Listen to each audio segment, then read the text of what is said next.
Hai, balik lagi di RWPP Plot. Kali ini kita akan membahas tentang anime Marshall episode ketiga, Perjalanan Marsh Burnett menuju Visioner Suci. Wibu. Episode 3 dibuka dengan narator menceritakan tentang di asrama Eastern ada 3 pilar. Masing-masing pilar dikuasai oleh seorang ketua, di mana ketua ini adalah ketua yang memiliki ciri-ciri yang dibutuhkan untuk menjadi visioner suci. Lalu diceritakan juga beberapa tahun lalu diadakan turnamen untuk siswa berusia 13-15 tahun di divisi sekolah menengah. Dan ada satu pengguna sihir yang mengalahkan semua lawannya seorang diri. Dan hebatnya lagi, saat itu anak itu masih berusia 9 tahun. Dan dia adalah Margaret Makaron. Yap, dia adalah pemimpin dari asrama Orca. Lalu kita beralih ke pertarungan saat ini, yaitu pertarungan Rain Arms melawan Margaret Makaron di sebuah hutan. Rain Arms di sini berusaha untuk menghalangi Makaron untuk tidak bertemu dengan Marsh Burnett. Tapi malah sebelum pertarungan, Makaron malah mengeluarkan piano dan langsung memainkan sebuah musik. Setelah lama Rain Arms mendengarkan musik yang dimainkan oleh Makaron, tiba-tiba Makaron berhenti. Lalu Makaron bilang tidak semua orang kuat ingin menjadi visioner suci, karena menurutnya visioner suci hanyalah sebuah gelar. Di sini Makaron berusaha merendahkan Rain Arms, tapi sama sekali itu tidak membuat Rain merasa direndahkan.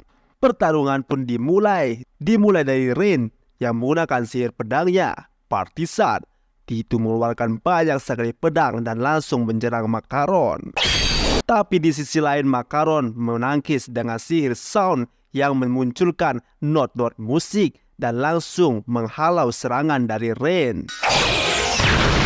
Di sisi lain di rumah Marsh Burnett, Marsh dan kawan-kawannya sedang bermain sebuah permainan mirip Monopoly, tapi bedanya permainan ini bisa memperkirakan masa depan mereka, yang dimana itu membuat mereka frustasi. Di mana permainan ini, setiap kali Marsh Burnett menggulingkan dadu, dia selalu mendapatkan bahwa dirinya mendapat hukuman karena tidak mempunyai sihir dan akan dieksekusi. Hal itu terus berlanjut dan membuat Marsh frustasi. Kembali ke pertarungan Rain Arms melawan Makaron. Jual beli serangan masih terjadi. Partisan terus dikeluarkan oleh Rain, sementara masih ditangkis oleh sihir suara dari Makaron. Sampai akhirnya Makaron mengeluarkan sihir bernama Howling Sound yang membuat Rain tidak bisa bergerak, di mana di sekelilingnya muncul not-not balok musik. Sedikit saja Rain mengeluarkan sihirnya, maka not balok itu akan meledak. Makaron terus mengebacot tentang bagaimana hasratnya mencari kekuatan. Dia terus merasa bosan melawan orang-orang lemah. Dia ingin sesekali melawan orang kuat untuk memenuhi hasrat bertarungnya. Tiba-tiba suasana hati Rain berubah. Makaron merasakan hal yang berbeda. Rain Arms mulai bangkit. Di sebuah ruangan, di sana ada kepala sekolah Welberg. Dia berbicara dengan seorang pegawai dari biro sihir. Welberg mengatakan apakah dia tahu tentang tanda ketiga.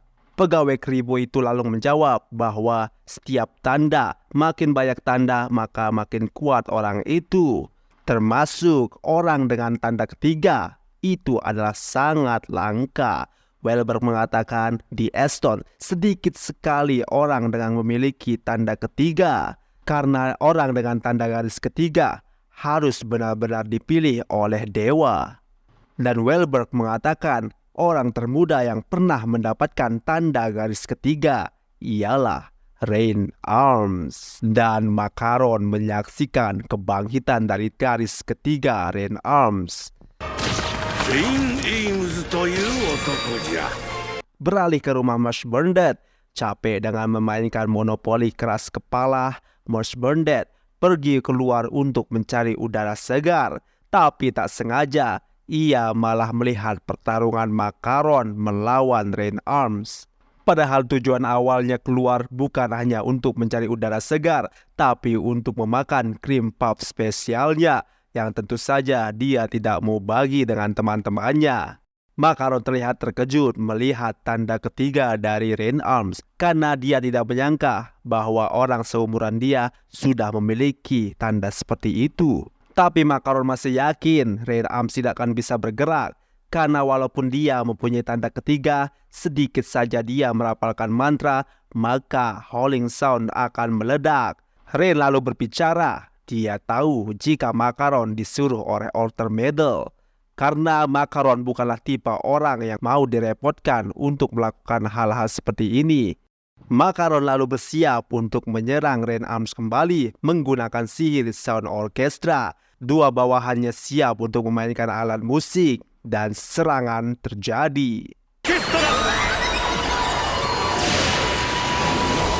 Tapi yang tidak diketahui oleh Makaron, jika orang yang mempunyai garis tanda 3 bukan hanya memiliki kekuatan sihir yang lebih banyak dari tanda garis 2, tapi juga dia memiliki kekuatan dewa, di mana disitulah tongkatnya menunjukkan wujud sejatinya.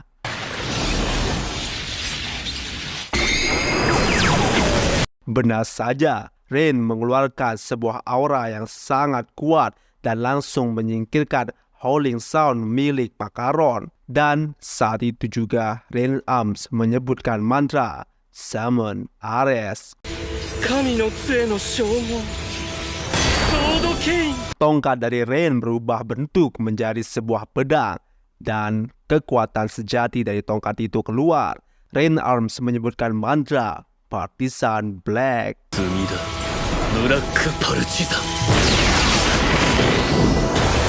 Sebuah pedang hitam raksasa muncul dan langsung menebas Makaron.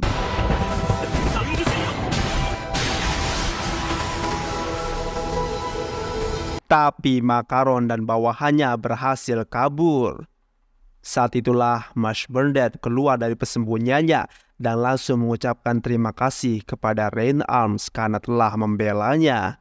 Rain langsung menyemangati Marsh Burnett untuk mengikuti seleksi Visiona Suci yang akan dia ikuti karena tantangan di depan akan semakin sulit. Rupanya di sisi lain, Makaron dan dua bawahannya berhasil selamat. Walaupun tangan Makaron terluka, itu pun karena menyelamatkan kedua bawahannya. Makaron bilang dia bisa mencoba mantra tingkat 2-nya sendiri, tapi dia lebih memilih untuk menyelamatkan dua anak buahnya. Wow, berarti mungkin saja kekuatan dari Makaron lebih hebat dari ini. Menarik untuk kita nantikan. Lalu setelah pertarungan itu, besoknya, rupanya Marsh Burnett membagikan koin yang didapat dari Leng kepada teman-temannya, masing-masing 3 orang. Otomatis teman-temannya juga akan mengikuti seleksi Visiona Suci. Ini membuat Finn sangat frustasi karena dia akan mengikuti seleksi Visiona Suci dan tentu saja dia belum siap untuk ini. Bukan hanya Finn, Dot juga tidak bisa tidur karena terus memikirkan seleksi Visiona Suci. Dia tidak bisa tidur karena saking bersemangatnya.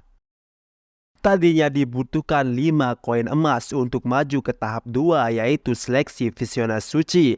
Namun karena serangan Innocent Zero, seleksi Visiona Suci dimajukan dan hanya dibutuhkan 3 koin emas saja untuk mengikuti seleksi. Keesokan harinya, para peserta dari berbagai asrama mengikuti seleksi ini, termasuk Margaret Makaron. Saat Marsh Burnett akan memasuki arena, dia dihadang oleh Alter Metal yang terus menghinanya dan merendahkannya. Alter Metal bilang jika selama ada dirinya, Marsh Burnett tidak akan pernah diakui dunia. Tiba-tiba Marsh Burnett melepaskan jubahnya dan berbicara dengan ototnya sendiri. Ototnya pun diberikan nama Kevin, Tom, Mike, Kim, Yamada, Koji, Satomi, dan Yukari. Dan Smash Bandit langsung menyatakan perlawanan kepada Order Medal. Dia akan melakukan apapun. Saat match memasuki arena, semua orang tidak percaya jika Smash Bandit mengikuti ujian seleksi visioner suci. Karena semua orang sudah tahu jika Smash Bandit tidak memiliki kekuatan sihir. Semua orang memprotes. Ujian seleksi kali ini adalah ujian hidup atau mati yang diberi nama perburuan Dead Dolphin. Aturan permainan ini adalah mencari kunci yang tersembunyi dan kabur. Kuncinya ada di kantong renang ikan troll Ghost Fish, di mana peserta harus memakai sihir untuk meledakkannya seperti balon. Tapi bukan hanya itu, para peserta juga akan dikejar oleh 3 Dead Dolphin sepanjang waktu. Dan episode ketiga berakhir dengan tangisan dari Finn. Pertarungan yang sangat seru akan menanti kita di episode keempat. Bagaimana kelanjutannya? Jangan lupa like, comment, dan subscribe RWTP Plot biar kamu gak ketinggalan informasinya.